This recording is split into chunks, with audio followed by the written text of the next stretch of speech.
Ludmila Plet, Dieva savienoti. Autora ievadvārdi. Dargais lasītāj, ir pagājuši daudzi gadi kopš tā laika, kad atgriežoties no kārtējā misijas brauciena, sēžot lidmašīnā blakus pazīstamam evaņģēlistam, kura domas augsti vērtēju, es griezos pie viņa ar jautājumu. Zini, savā dvēseļa aprūpes kalpošanā es pastāvīgi saskaros ar problēmām, kas skar laulības dzīvi, un sevišķi tās puses, par kurām kristiešu aprindās nemēdz runāt atklāti.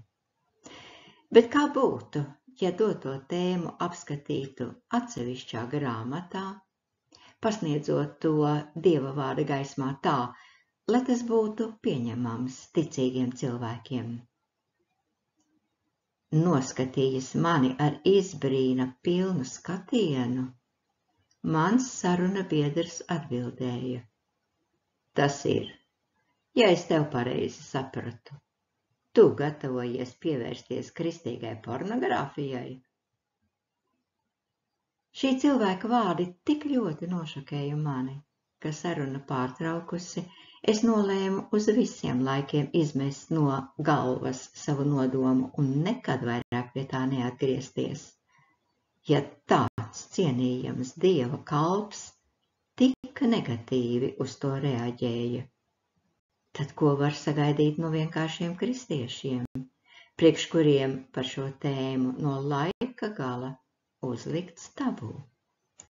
Bet aizritēja gads pēc gada, un laulības dzīves problēmas aizvien biežāk kļuva par vienu no galvenajiem iemesliem dvēseļu aprūpē, kādēļ kristieši nāca pie manis pēc palīdzības. Atkal un atkal nācās mierināt, pārliecināt, pamācīt, brīdināt un apstādināt ticīgus vīrus un sievas, izskaidrojot viņiem vienkāršas un tajā pašā laikā uztveršanai sarežģītas patiesības, kādas nepieciešamas dievišķai harmonijai viņu laulības dzīvē.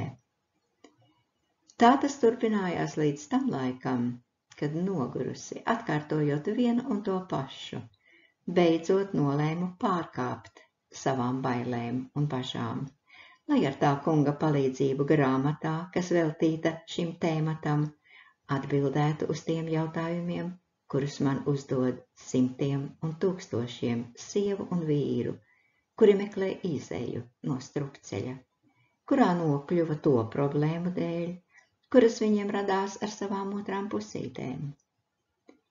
Jūs vaicāsiet, kāpēc es mocījos un baiļojos? Tāpēc, ka nevelti tautā runā, kas ar spalvu uzrakstīts, to ar cirvi neizcirtīsi.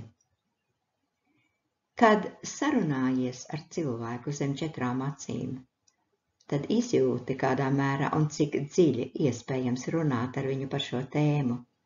Bez tam sarunas laikā vienmēr ir iespēja kaut ko pavaicāt un precizēt. Ar grāmatu tas viss ir pavisam citādāk. Tajā parasti tiek pasniegti pamatprincipi, kuri nevienmēr dod skaidru un izsmeļošu atbildi tai vai citai konkrētai dzīves situācijai. Bez tam pastāv bīstamība, ka lasītājs nepareizi iztulkos uzrakstīto, jeb uztvers autora padomus kā nesatricināmus postulātus, kas pieprasa to burtisku pildīšanu. Un tādā gadījumā laba pamācība vai pamudinājums pārdomāt kļūst par likumu, kas tiek aplami pielietots, jeb, kas vēl sliktāk, uzstiepts otram ar varu. Mēs cilvēki esam tik dažādi. To, ko viens pieņem kā svētību un palīdzību no Dieva, kādam citam tas kļūst par kārdinājumu un iemeslu piedauzīties, nepieņemt un saniknoties. Pašā sākumā atšķirīgu dzimumu attiecības bija iecerētas skaistas, jo tikai tādā gadījumā iespējams sasniegt galveno debesu Tēva iecerēto mērķi, un tas ir dzīves biedru apusēja laime un cilvēku rases turpināšanās uz zemes. Par šādu attiecību ārkārtīgo nozīmi labi zina Sātans, tāpēc pieliek sevišķi lielas pūles, vēršot virzienā uz apgānīšanos un sagrāvi to, kas Dieva acīs ir svētība un svētums. Pa dažādiem ceļiem iekļūstot cilvēka dzīvē, viņš panāk vēlamos rezultātus, šķirot radību no radītāja un izjaucot nodibināto Dieva kārtību laulībā. Nav viegli kristīgām ģimenēm, esot pasaulē, kurā tiek apdziedāta netiklība un nešķīstība, kur šķīstumam un visa veida morālei ir atņemta vērtība, kur vārds mīlestība ir kļuvis par nožēlojamu parodiju sākotnēji cildenām un cēlām jūtām. Dzīvojot sašķobīto laulības dzīves principu vidū, bieži vien vienkārši pietrūkst stingrs balsts, kas palīdzētu noturēties ap mums esošās, rebinošās, netīrās un izvirtušās pasaules viesulī. Baznīcās ignorētā dvēseļu aprūpe ir novedusi pie tā, ka neeksistē tik ļoti vajadzīgā kristīgā konsultācija ģimenes dzīves jautājumos, un ļaudis meklē palīdzību pie sociologiem, psihologiem, psihoterapeitiem un seksopatologiem. Daudzas kristīgas grāmatas veltītas šai tēmai ir izdotas krievu valodā pārsvarā, kuras rakstījuši amerikāņu vai rietumu Eiropu autori. Ar tiem raksturīgo mentalitāti, kas ievērojami atšķiras no slāvu tautu mentalitātes. Līdz ar to apskatāmos jautājumus, sevišķi tos, kas skar laulāto intīmās attiecības, nav viegli uztvert tiem ticīgajiem, kuri piedzimuši un uzauguši bijušās Padomju Savienības valstīs un Austrumu blokā.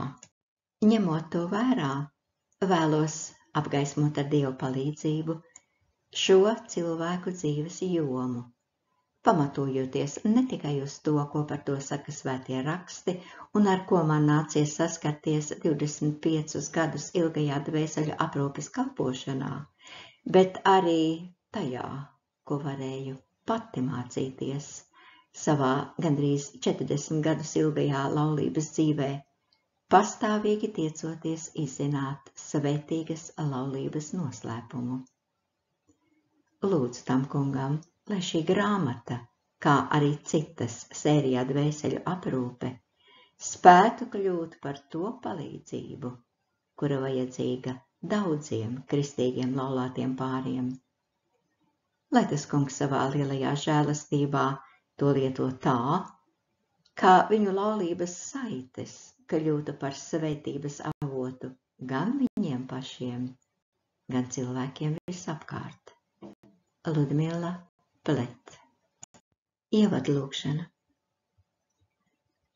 Dārgais debesu Tēvs, Tu savā lielajā gudrībā mūs esi radījis vīriešus un sievietes, tādus, kādi mēs esam, apveltot ar spējām un īpašībām, kādas mums ir nepieciešamas, lai piepildītu Tavu dievišķo plānu un savu misiju. Tomēr daudzas reizes, noraidot Tavas pavēles, mēs aizmirsām par to Tevis iecērēto nodomu priekš mums un izvairījāmies no mums uzliktās atbildības, lai pļāvuši rūgtos nepaklausības augļus, beidzot saprastu, ka Tu nekad nekļūdies. Lūdzu Tevi, izlaiž savas svētā gara spēku šajos vārdos un lieto tam, lai vēlreiz mums atgādinātu, ka vienīgi piepildot Tavus likumus, mēs varam būt laimīgi savā laulības dzīvē.